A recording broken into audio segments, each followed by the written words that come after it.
Hello everyone and welcome to Gamers World here in Dublin. Rich Hagon, Brian David-Marshall with you on Friday Night Countdown. We've just finished our Pro Tour Theros weekend. Yeah, it was an amazing tournament. We saw Jeremy Dezzani and Pierre Dejean, two French players. They're teammates, they're good friends. They met in the finals of the event playing a mono blue devotion deck that was designed by Team Revolution. And Jeremy Dezzani came out on top. He's a player who's had a lot of success at the Grand Prix level and now adds a Pro Tour title to his resume. There were some really exciting decks in the top 8, and Nykthos, Shrine to Nyx, was a card that a lot of the players chose to show their devotion. Let's take a look.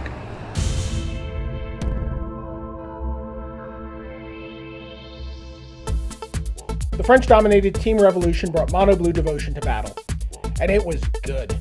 Theros was the driving force behind this brand new archetype, with Master of Waves powering out an army of elemental tokens, the battlefield littered with creatures, most of them taking straight to the air. Nightveil Spectre was a key card, providing a ton of devotion and a powerful threat against other blue decks. Both Jeremy Dezzani and Pierre Dejean took this breakout deck all the way to the finals. Team Star City Games also put mono blue devotion into the top 8 in the ever-capable hands of Sam Black. Once his elemental tokens were in play, Black could use Thassa, God of the Sea, to get round any defense. With Biden to Thassa also on the battlefield, there was an endless supply of more cards, more flyers, more devotion, and more match wins. Guillaume Wafatapa is renowned as one of the greatest control players of all time. It's no surprise that he took his Esper control list all the way to the top 8. A full set of Temple Scrylands enabled him to keep the key cards coming, with Elspeth Sun's Champion a superb addition from Theros. Her willing soldiers provided a staunch defense. She could deal with all the huge creatures single-handedly, and created a game-winning air force when the dust settled. Paul Rietzel knows a thing or two about cheap, efficient white creatures. He won Pro Tour Amsterdam that way in 2010, so it was no surprise to see Soldier of the Pantheon on turn 1, a Theros card that packed a ton into just one white mana. However, this was no pure aggro deck. Rietzel had lots of late game power too, with Desecration Demon, Obsidat Ghost Council, and Blood Baron of Viscopa. Add in quality removal, card draw, and disruption, and you have a 4th Pro Tour top 8 deck for Rietzel. Kintaro Yamamoto took devotion in another direction. He focused entirely on Black. Grey Merchant of Asphodel could create huge light swings, especially as pack rats, and those tokens fuel devotion. Yamamoto added a ton of removal and then called upon Erebos, God of the Dead, and his signature whip to grind his opponents into submission. Camille Cornelissen of the Netherlands was in his 6th Pro Tour top 8, and he chose Purphoros as his god of choice. Instrumental to his success was the Theros land Nykthos, Shrine to Nyx. This could power out huge amounts of mana, and there was no shortage of cool things to do with all that mana. Ember Swallower could utterly cripple opponents' plans, while Stormbreath Dragon won game after game in brutal fashion. Japan's Makihito Mihara surprised a lot of people with his inclusion of Voyaging Satyr in his Colossal Gruul deck. But once you saw the deck in action, it made all the sense in the world. He described it as a combo deck, and the Satyr's ability to untap Nykthos Shrine to Nyx gave him access to gaudy amounts of mana in the early turns of the game. He used that mana to make and monstrify the likes of Pelucranos and Arbor Colossus. The deck also took advantage of a trio of Planeswalkers, Domri Raid, Xenaghost the Reveler, and Garruk Caller of Beasts, which he used to keep the creatures and mana flowing. So BDM, those were the top 8 decks, but as the weekend went on, you had a chance to look further into the world of Theros Standard. Yeah, that's right, Rich. On day 2, we brought a handful of players into the tournament center, and they showed us that there's still a lot of territory to explore in Theros.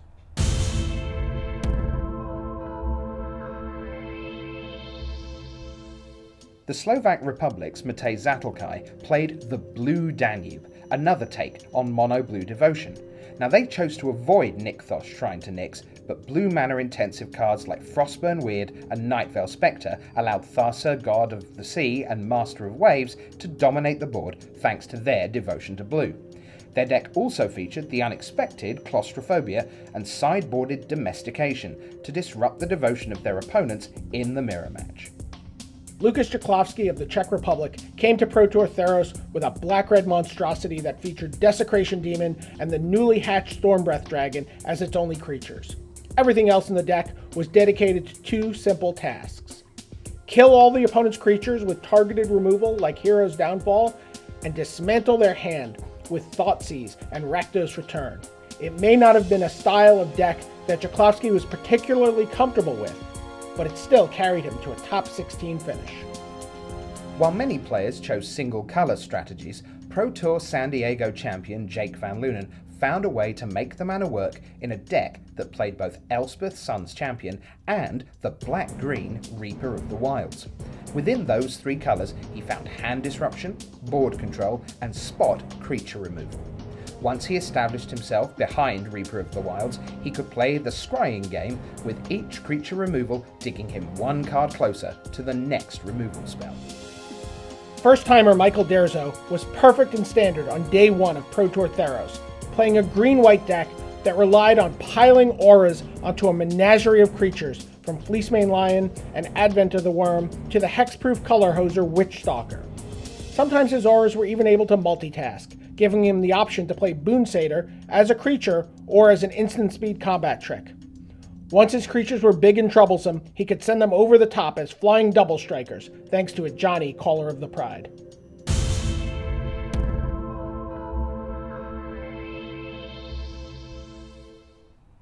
Every Pro Tour day begins with 3 rounds of draft, and that means Theros, Theros, Theros. BDM, how do we know what direction to take? Where do we start? Well, I always like to start with commons when I'm drafting. These are the cards you can regularly expect to find in a pack. You know, it's great to have a rare, but really the premium commons are going to dictate what archetype you're going to be in when you're drafting Theros. Okay, well, we're both in blue shirts right now, so give me a blue card to look at.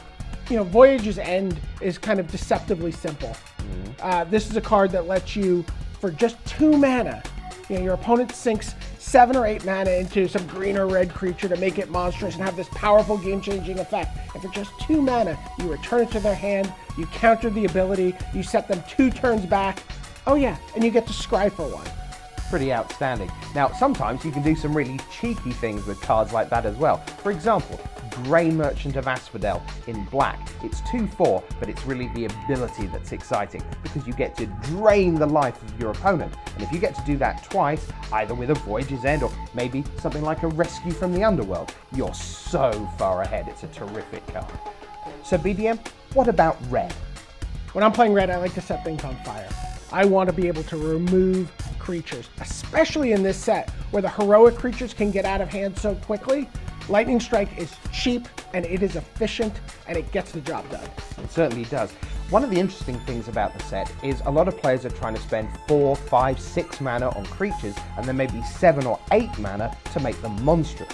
And so you want to get some mana acceleration, or ramp as we call it. Now, Voyaging Satyr is a great common for that, and BDM, that was a card that actually sort of accelerated up people's radar, if you like, as the Pro Tour progressed. Yeah, I don't think people had that in their pick orders early on. People were talking about Leafcrown Dryad and some other cards, but Voyaging Satyr was really one of the breakout limited cards, and we even saw that card get played in Constructed too. Sure.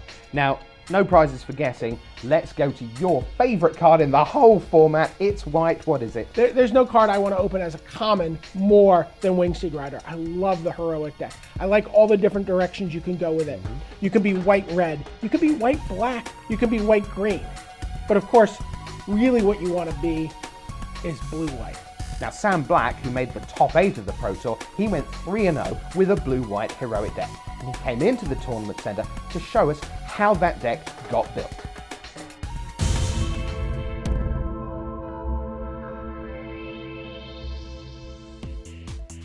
Although commons make up the bulk of your deck, powerful rares are always nice, and Sam had a great start with Elspeth Sun's Champion and Celestial Archon. For a heroic deck, well, you want heroes, and Sam had plenty. Bestow meant he had lots of ways to keep the heroes happy, while Dauntless Onslaught could lead to huge game-swinging combat. It's important to get a critical mass of heroes and ways to trigger heroic into your deck, so there isn't much room for other spells. However, there's always room for a Griptide. Sam also showed us some cards he didn't play, and sometimes what you don't play can make all the difference. A good blue-white heroic deck is tough to beat, and Sam took his heroes to a perfect 3-0 start on his way to the top 8.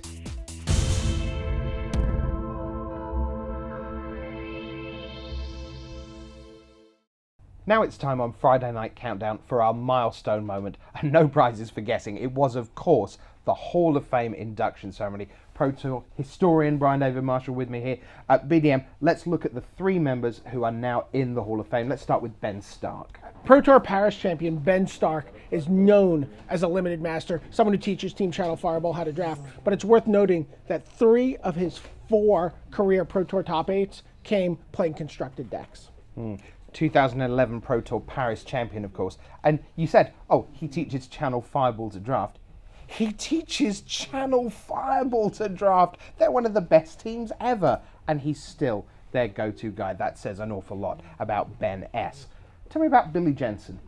Speaking of great limited players, Billy Jensen's recognized as one of the great Team Rochester players of all time, a format no longer used in the Pro Tour, but a very skill-intensive team draft format. He beat Kai Bude's team for his win at Pro Tour Boston in 2003. And he's a player who played mostly before the constant spotlight that we get now on players, before the age of social media. So a lot of the voters, really didn't get a chance to see him. But when you have the likes of John Finkel, Kai Bude, Gabriel Nassif, Reed Duke, Owen Turtenwald, all out there telling people like, look, this guy is one of the best of all times. People figured it out, and he took his rightful place in the Hall of Fame pantheon. Yeah, and that's players old and new at the top of their game saying Billy Jensen, one of the finest of all time. Now, I think, let's be honest, the easiest vote I've ever had was for Luis Scott Vargas into the Hall of Fame, because this guy, Pro Tour Berlin champion 2008, the founder and spiritual leader of Team Channel Fireball, and BDM, tremendous community contribution as well from a great player. Yeah, absolutely great articles, does commentary with us from time to time, produces great videos, and you know what? He also sort of changed the way professional Magic players approach the Pro Tour. With Team Channel Fireball, really brought a lot of rigor, and the idea of this superstar team, we've really changed it. We've seen more teams, Team Star City Games, Team Revolution, which just won Pro Tour Theros. These are all teams that have been impacted by how Luis Scott Vargas approached Team Channel Fireball. So Ben Stark, Luis Scott Vargas, and William Jensen, your 3 new members of the Hall of Fame. But of course, with each new Pro Tour, new players add to their career highlights. And BDM, we saw 3 players really come to the forefront in the top 8. Sure. Paul Rietzel, Makihito Mahara, and Guillaume Wafatapa were all players who garnered serious consideration from Hall of Fame voters on the 2013 ballot. And now that they've all added 1 more Pro Tour top 8, the 4th for Paul Rietzel and the 5th apiece for Guillaume Wafatapa and Makihito Mahara, we could be foreshadowing the 2014 ballot.